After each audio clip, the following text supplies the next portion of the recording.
룻기 4장입니다.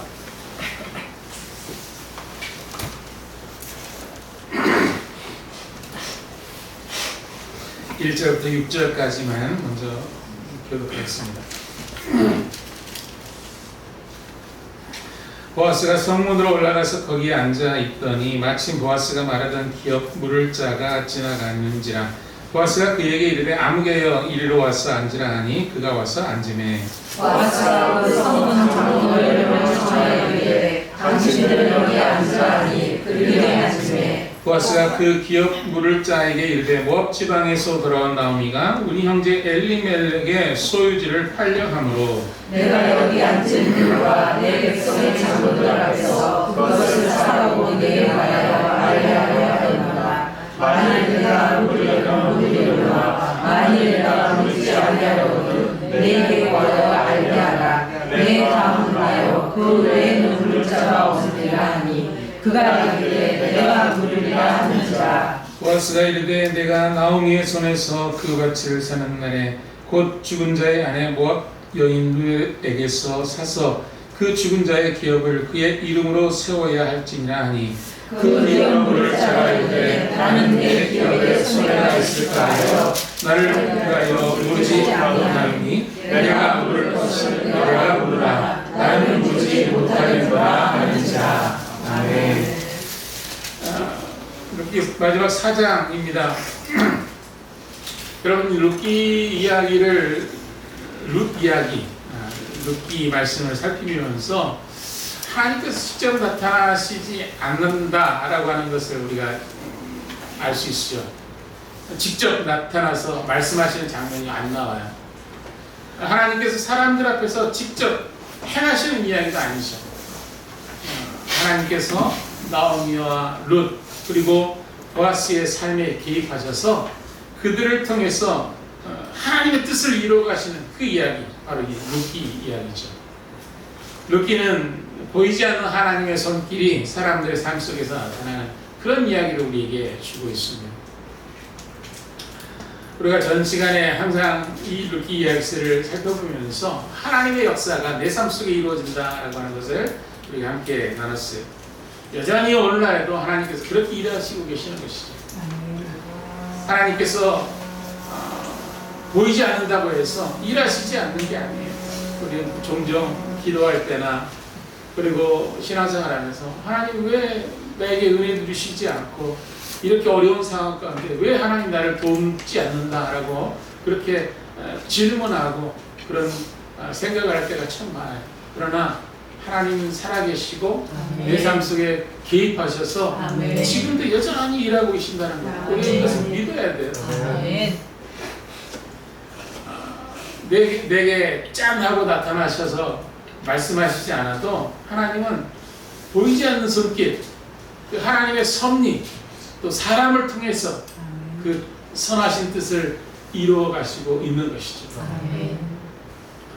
그래서 우리는 그것을 확실하게 믿고 살아야 돼요. 아멘. 하나님 나와 함께 하신다는 이 사실, 그리고 하나님이 내 삶에 개입하셔서 놀라운 일들을 이루어가고 계신다는 이 사실을 여러분 믿으시기를 바랍니다. 아멘.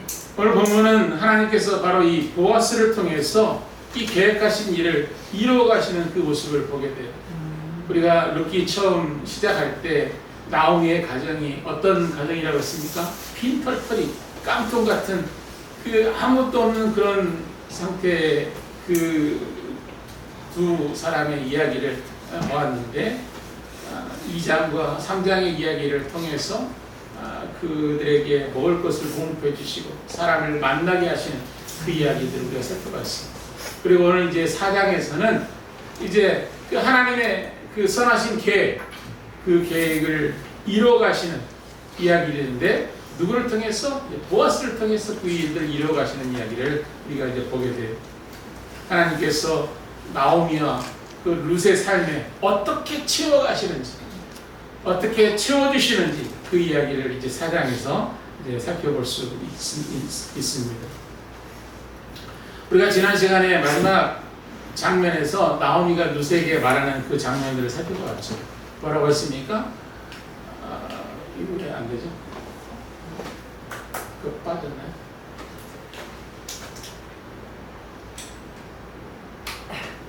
안 되면 넘겨주세요.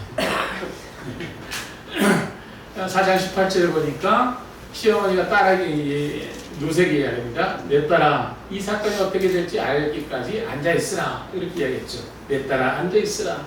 이 일이 어떻게 되는지 알 때까지 기다리라. 라고 이렇게 이야기해 주고 있는 거죠. 히브리어 원문에도 그렇게 되어 있어요. 그리고 그녀가 말했습니다. 내 딸아, 앉아있으라. 이렇게 되어 있어요.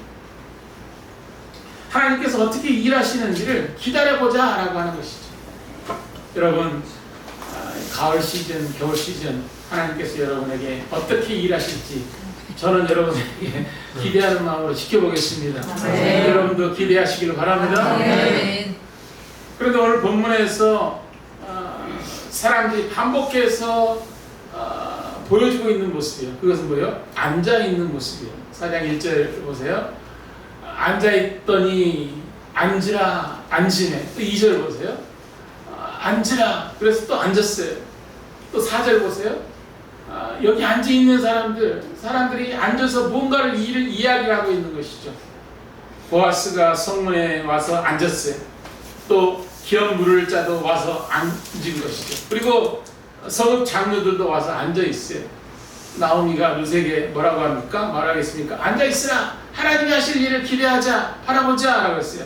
그런데 사람들이 앉아서 그 하나님의 일이 이루어지는 것을 이제 보게 되는 것이죠. 나오미의 기다림이 보아스의 행동으로 이어지고 있다라고 하는 것을 이제 이런 단어를 통해서 이야기를 해주고 있어요. 하나님께서 쉬지 않고 일하신다는 것이죠. 마침내 그 일을 이루어가시는 그 모습을 보여주고 있습니다. 다시 4장 1절 말씀을 보면은 4장 이야기는 이제 보아스가 성문에 올라가서 앉은 장면으로 시작을 해요. 다음에 넘겨주세요. 다시 한 번 더. 예.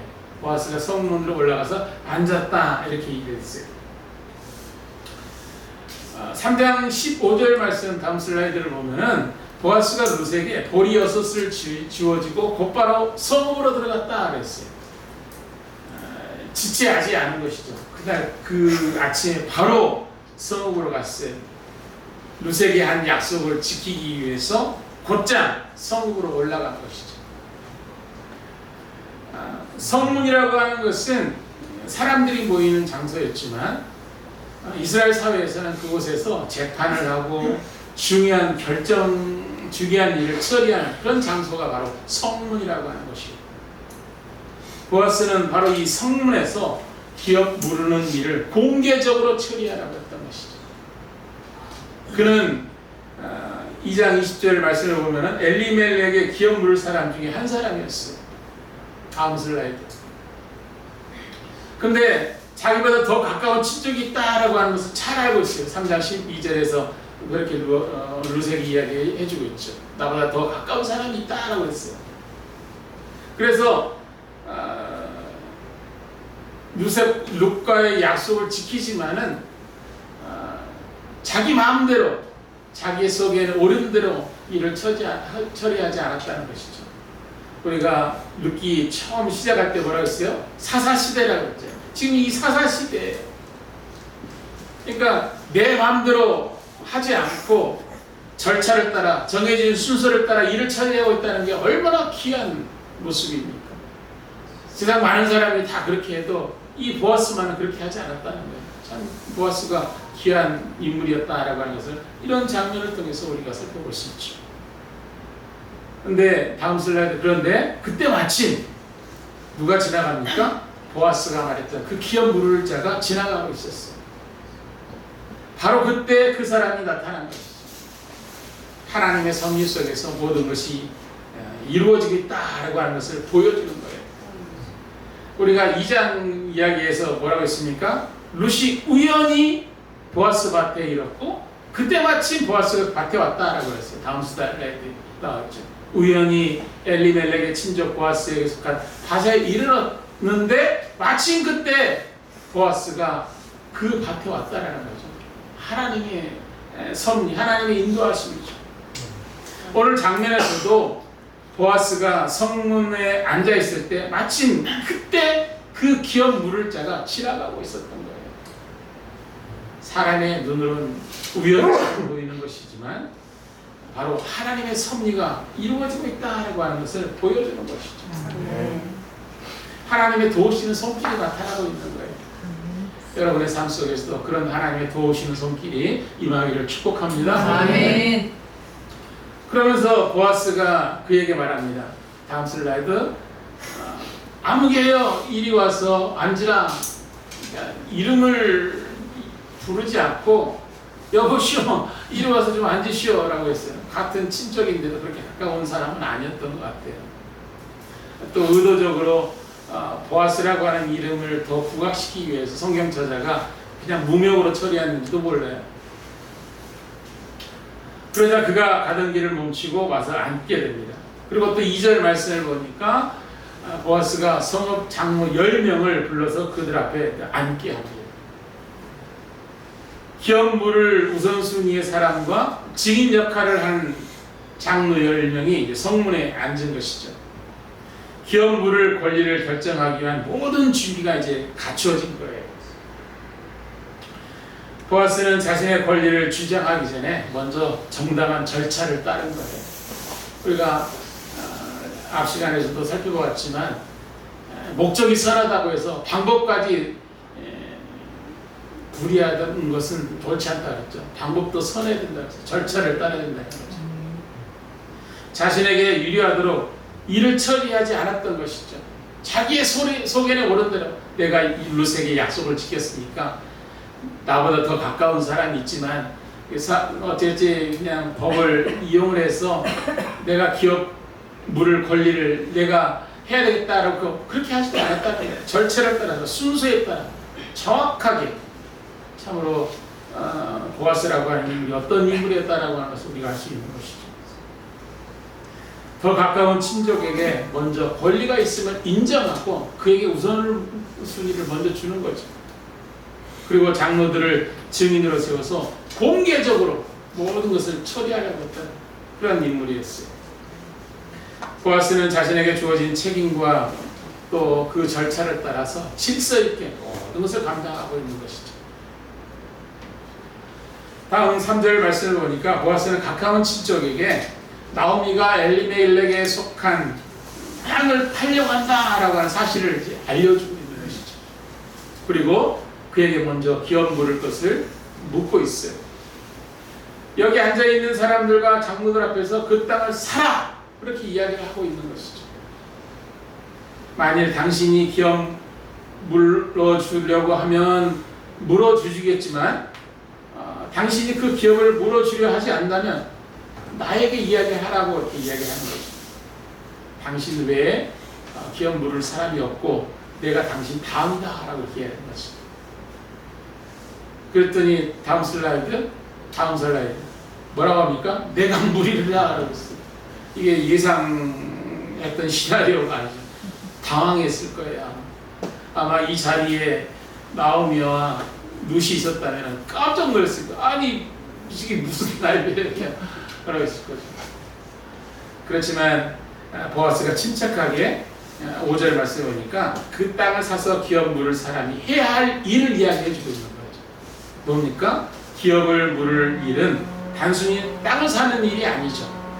그 땅을 통해서 죽은 자의 이름과 기업을 이어주어야 한다라고 하는 것을 말해주고 있는 것이죠.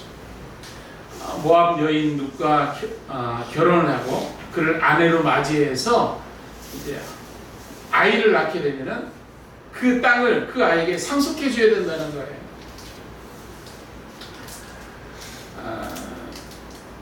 이 사람은 자신이 돈을 주고 산 땅이 자신의 기업으로 남지 않을 수 있다는 생각에 마음이 곧바로 바뀌게 됩니다. 그러면서 6절에서 뭐라고 합니까? 나는 내 기업에 손해가 있을까요? 나를 위하여 물으지 못하노니 내가 물을 것을 네가 물으라. 나는 물으지 않겠다. 라고 이야기하는 것이죠. 자신의 기업 물을 권리를 포기하고 보아스에게 넘기고 있는 것이죠. 기업에 손해가 될 것을 생각한 거죠.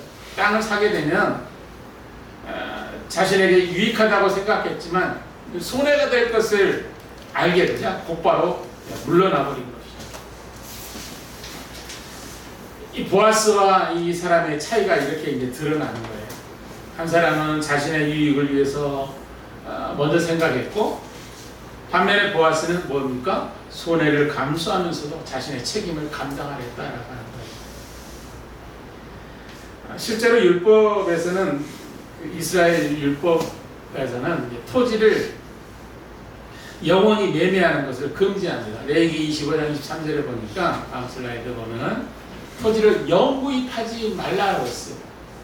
토지의 원소유주가 누구예요? 하나님입니다. 하나님이 기업으로 물려준 것이잖아요. 그래서 토지를 기업으로 받은 그 토지를 영원히 팔지 말라는 거예요. 물론 살다 보면은 경제적인 어려움 때문에 토지를 팔아서 생활해야 될 사람도 있어요. 때로는 토지를 팔아서도 안 되니까 자기 자신이 누구 집에 종으로 들어가서 종살이하는 그런 상황도 있는 거죠. 그런데 토지를 영원히 매매하는 것을 금지하는 것이죠. 그렇지만 25장 25절 말씀을 보니까 율법은 가난한 사람들이 어떻게 할 수밖에 없어서 땅을 팔 수밖에 없을 때 누가 가까운 친척이 와서 그 땅을 되찾아 줄 수 있도록 규정하고 있는 거예요. 그게 바로 이 고엘이라고 하는 거죠.